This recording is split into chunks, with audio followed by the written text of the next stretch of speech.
relevance for today's exercise, we're going to look at a combination geometric solid again. So if we go to the task, it reads as follows. The front view and auxiliary view have to be redrawn, okay, and they actually rest against each other, the two parts of the geometric solid. So it's actually considered two geometric solids, but they're on top of each other, and so it mustn't be considered as one. And there's current plane AA. Then redraw the given views, draw sectional, right view, left view, and top view. So all the views are going to be cut except for the front view. And then, unlike last time, it reads as follows. Draw the true shape of the section on cutting plane A. Now last time I said draw the view. This time it just says draw the true shape. So we're not going to draw the entire view, just the area there that's been cut. Then all constructions must be shown. And then today I'm going to ignore this last line that says all the hidden detail must be shown. Okay. So if we go to the diagram, you can see the auxiliary view here as a square. It's a square with a side that's 30 millimeters, okay, with B as the center. And then if we go to the front view, the length is 85, okay, and then the distance from that cutting plane there is 58 from the base, and then this base, let's call it base A and base B, is 20 millimeters apart from each other, okay. And then the center of that pyramid and prism is at 60 degrees to the horizontal plane and vertical to the, or parallel to the vertical plane. Right, so a lot of students actually struggle with starting the drawing.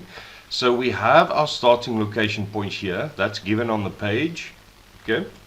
So what you want to do is you want to go and draw the center axis of the auxiliary view at 60 degrees. So this line here is running at 60 degrees and that line there is running at 30 degrees. Okay? But now the problem that you have is they don't give you the radius or the distance from the center to the corner of the square. They give you the side. Now there's more than one way to do that. One way is to use Pythagoras. So for example, if we go to the auxiliary view here, you can actually use, because these two sides are the same, you can use Pythagoras to calculate them, okay. That's one way. Another way is to go and put a protractor on the center and then take the horizontal as 0 and swing around clockwise 75 degrees, and that will also give you the construction line that you can use to construct it. And I actually find that this method will be easier. We know that the base side is 30, so what you're going to do is from the center you're going to draw a construction line. Then on that construction line you're going to measure 15. So this degree here is 45 degrees. So you take your 45 degree set square, put it on the line, draw a construction line with a 30 degree angle, your 45 degree angle on your set square, measure 15, then measure 15 the other way. So you go 45 to the left on the 15, you go 45 to the right, and then you get this little triangle. So that distance there is in fact the radius that we can use to construct the square.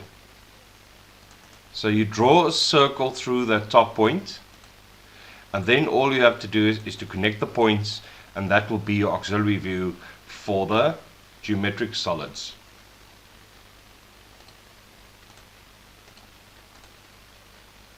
Then you want to go and project the lines. So but first I'm going to add a line to separate the auxiliary view from the front view. So I'm going to call it x1, y1, because we know there's going to be an xy later on, so I'm just giving it a number that's different. And the gap there doesn't matter. I've made mine 1 centimeter, but you can make it anything. Then I'm going to project the corners. So from each, there are 3 of them, from each I'm just going to project at 60 degrees to the left and down, and then you can actually go and mark down the lengths that you need. So for example, the distance from the xy, now I decided to put my front view on the x1, y1. Again, you can have another gap, it doesn't matter, but I've decided to go on there. So you're going to measure 20, and then from the xy you're going to measure 85 from there to there, okay, and that will give you the points that you're going to need to be able to construct the front view of the two geometric solid. So here we have the prism and there we have the pyramid, and they're basically on top of each other. So now it will basically look something like this. Now after you've done that, you also have to add the cutting line. Okay, so to find the cutting line, you go from this little base point here and you go in 9 millimeters, just like they tell you on the diagram, and then you go 58 from this base corner here. You go 58, you draw a line at 30 degrees, construction line, and where this line crosses with that side, it will give you the second point of the cutting line, and then you can go and draw the line through there, and your front view is now complete. Now just please bear in mind that when you draw a cutting line, especially one like this cutting line AA, it's a non-specific cutting line, which means it can be applied to any view, okay, and the end must be thickened. So you'll see that last 5 millimeters on the line is actually being thickened, otherwise it's not a true cutting line.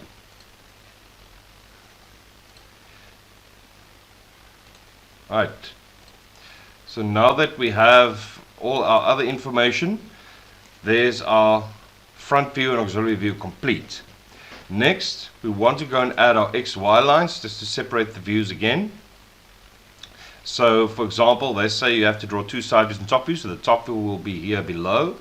Okay, the left view, what you see from the left, will be drawn on the right side, so you will actually have your left view on the right, and what you see on the right will be drawn on the left, so you'll have your right view on the left here, your left view there, and your top view here. So it's obviously in first angle orthographic projection. The left is on the right view is on the left, the top view is below.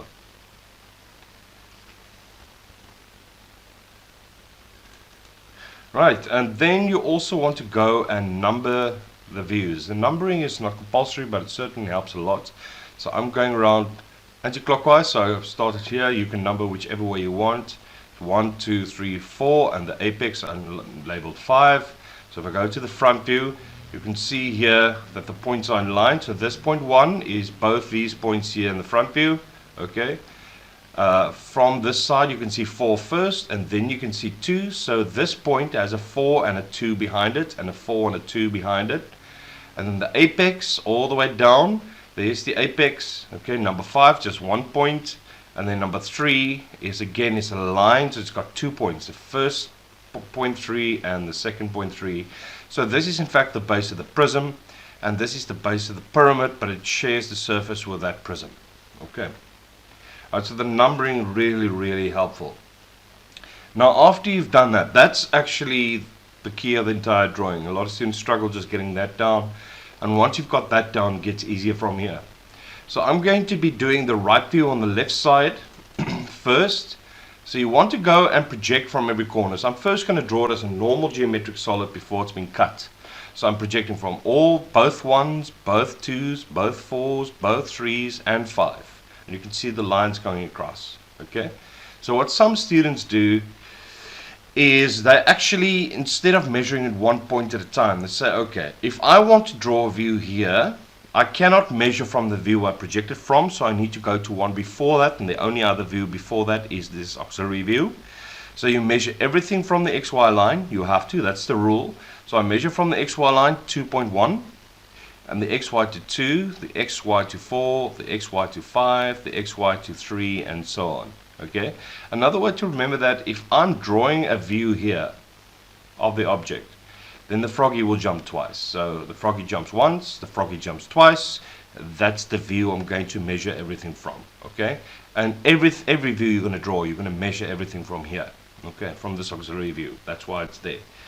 So if you go from the XY line, you can see there's one gap there to 2, there's another gap there to 1, 5, and 3, and then from the XY there's another gap to 4.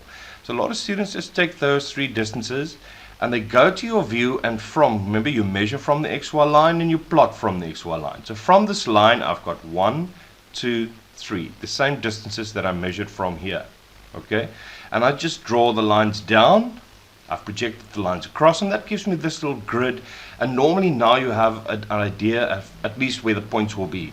So remember, it's a right view, so I'm looking at it from the right side. I'm going to see this, then I'm going to see this number corner 3 here, then I'm going to see the base. So if I'm going to see this base, then I already know if I take that 3 across, that will be in the middle, right? Why? Because if 1, 5, and 3 is in the line in the middle, 4 is in the back, 2 is in front, 1, 5, and 3 is in the middle, So both points 1 will be on the middle line here, and both point 3s will be on the middle line here. So if I want to draw this base solid, I know that 3 is going to be there, I know 1 is going to be there, and I know 2 and 4 will be here, and then I can connect the base, and then I can draw the lines down, add the apex and connect them, and it will basically look something like this. So there you can actually see it. So the corner of 1, 1 is in the back. If I'm looking at it from the right side and drawing it on the left, you can see the corner of 1 is in the back. The corner of 3 is visible, so you're going to see it there, it's solid. Then 2 and 4 on the side, so there's 2. You can see it's the same distance there that I carried over here. Okay, and there's 4 and there's 5. And this is exactly what the right view would have looked like if it wasn't being cut. Okay, so now that we have that view, and of course this would be in construction lines, we can actually go and cut the object. So you can cut from this side or from that side. I think I'm going to take from this side first. So let's say I want to know where does it cut this corner. Well, this corner is the corner of 1, 5. So I'm cutting it here. So if I go across, obviously it has to cut this middle line because there's a 1, there's a 5. So it has to cut this line. Then I go to the next one. I go to the next cutting point here. It's cutting 2 and 4 going to 5. So it's 2, 5 and 4, 5 being cut there. So if I take this cutting point and I go across, it's going to cut 2, 5 and 4, 5 there. Okay, and then I'm going to cut the base here. So we know 4 is in front, so it's 4, 3, and then behind it 3, 3, 2. So it's going to cut the base. So if I go across, it's going to cut 3, 2 there and 4, 3 there. And then last but not least, the same thing, also the top 4, 3, 2. Okay, so if I go across, it's going to cut 3, 2 and 4, 3 there. Okay, so it will basically, if I plot the points, look like this. Okay, alright, so there you can see where it's going to be cut. So immediately when you've cut it there on those points, you can go and draw it solid. You don't even have to think about it. But where I'm cutting it on the prism, I'm talking about the block. Okay, I'm talking about 1, 2, 3, 4. That is going to need a line. And remember, any cut is always flat. So that's going to be a line that you need to connect, because this is actually two different parts of the section. So this is where you're cutting the pyramid, and this is where you're cutting the prism. Then you can go and connect the lines that you think are going to be left. So if we go to the front view, we're cutting it through here. If I'm looking from the right side, remember this is the right view, so I'm looking at it from the right side. Which of these two parts on which must fall away so that I can actually see the cut? Well, obviously this part has to fall away. That smaller part there has to fall away, that I can see the cut surface. So corner 3 is gone. Okay, so this 3, 3 that's sitting here won't be visible anymore. 5 is also gone, so you won't have this point. There's no way you can have this point because 5 is gone. Okay, this is all that's left now for the right view. So what you're going to do is you're simply going to say, right, so we know most of the base is left, so going to 2, 4 and to 1 is left. So going to 2 and 4 and 1 will be left, so that's going to be left solid. We know that the corner here of 4 and the corner of 2 is left, so that's going to be left and that's going to be left. And then obviously it's going to go there and connect, and then the point's gone. Right, so it's basically going to look like this, and there you can see where the original projection lines for the cutting surface went around. You can see there I'm cutting the prism, there I'm cutting the pyramid, and the only reason why we have that line because they're basically saying those are two separate objects on top of each other. Okay, so that's exactly what it will look like when it's been cut. And then all you have to do is add the hatching going 45 in opposite directions. Now you have to hatch them in different directions, okay, because this is not the same surface. So therefore you have to go in opposite directions on there as well. Okay, so if you follow that process, it's exactly the same method that you would use to do the view here on the side and the top view here. Okay, so to save time, I'm just going to draw them in just to show you. Okay, so these two are basically two mirror images in a weird way. So actually two parts of the same prism, because for this view, okay, this left view here, I kept this part of the prism, while for the right view here, the sectional right view, I kept this part of the prism. So I could, in theory, I could take this part here, put glue on it, swing it around, and I could stick it on there, and the pyramid and the prism will be complete again. Okay, so it's the exact opposite parts that have been left. which means that this section that you see here and this section that you see is exactly the same size and shape, exactly the same. Okay, so there the base is left and here the point is left. Okay, the top view, same method, but you just go down, you draw the normal prism, you mark down where it's being cut, you connect it, you add the hatching. So it's the same method in all three that you have to apply.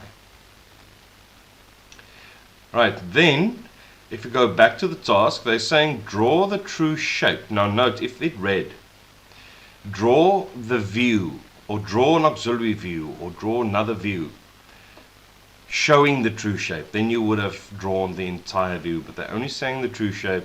So what you're going to do is you're going to go to the cutting line again. Now a true shape can only be found when you project exactly 90 degrees from something, or perpendicular. Okay, so that's why this is not a true shape here, because we projected at an angle with that cutting line. So in order to find the true shape of this cut, we either have to project perfectly perpendicular 90 degrees down, or we have to project 90 degrees up. Now if I zoom out, there's no space here to go down. So it's going to be a bit of a tight squeeze, but we're going to have to project up. Okay, so we're basically going to do this. Now please take notes. I'm going to follow a different method. I could have added another XY line here to separate the front view from this extra view here. Okay, but I'm going to save some time and I'm going to use the central method. With other words, what I'm going to do is I'm going to go to any view that has a section. So it could be the left or right view or top view. I'm going to go here to the left view. And I'm going to take each point. Now please take note, if I zoom in, this point and this point are close, but it's not quite the same. So you'll see that they actually have two separate construction lines there, the same here. So I'm going to take these same, where these construction lines go from each point, and I'm also going to take the center. So I'm going to take 1, 2, 3, 4, 5, 6, 7 lines, these construction lines, and I'm going to use them again. Okay, so what you're going to do is, after you've projected 90 degrees, okay, and you have a 90 degree on your set square that you can use, and you've projected 90 degrees, you turn your set square again until you can go 90 degrees with the projected lines, so this one and this one, and you draw the same construction lines that you've got here going through the section. Remember, I'm not dealing with the rest, I'm only dealing with the section here. You take these same construction lines, but you draw them at a different angle. With other words, 90 degrees to these projected lines. And I say again, to start, you go 90 degrees from the section line, okay, the cutting line, you project 90 degrees, and then you go 90 degrees across again to get the same grid that you had there that you want to place down here. Okay, and that's just a little bit easier. So I'm actually, what I did was I put down a center, and then I just measured the same distances down that I took from my side view. Okay, these constructions. Then to start, we say, okay, the first one is going to cut at the base, right? But if we go here, we can see that the first line is going to fit between these two. Okay, let's call it 1. Let's call the center 1, and we call these two. So this line's on the second level. Okay, so that's going to be our first line. So if I draw it in, you'll see it here as well. There you can see it goes from the same line to the same line. Then we go to the section again, and then you can see that the next line or point will stop here right on the side on the next level. Okay, so if we go back, it's going to be right on the side point there, and I just connected the previous point, and that's going to be the true shape of the cut for the prism. And then I go to the next one. The third level from the top is basically going to be this point that's just a little bit in. Okay, and the last one will be the apex. So the third level here is going to be that point that's a little bit in, and then I'm just going to connect it to the apex in the middle, and there's the true shape for the pyramid that has been cut. Okay, so this true shape that is sitting here is only the true shape for the prism and the pyramid where it's been cut. Okay, and you have to indicate a TS somewhere close to here, so to indicate that it is in fact a true shape that we are dealing with. And then last but not least, you also want to go and add hatching at 45. I know it's going to be a bit odd. Just make sure that your hatching is not as dark as the outline here, because the hatching has to be in between dark and light. Okay, and that's it, guys. We are done.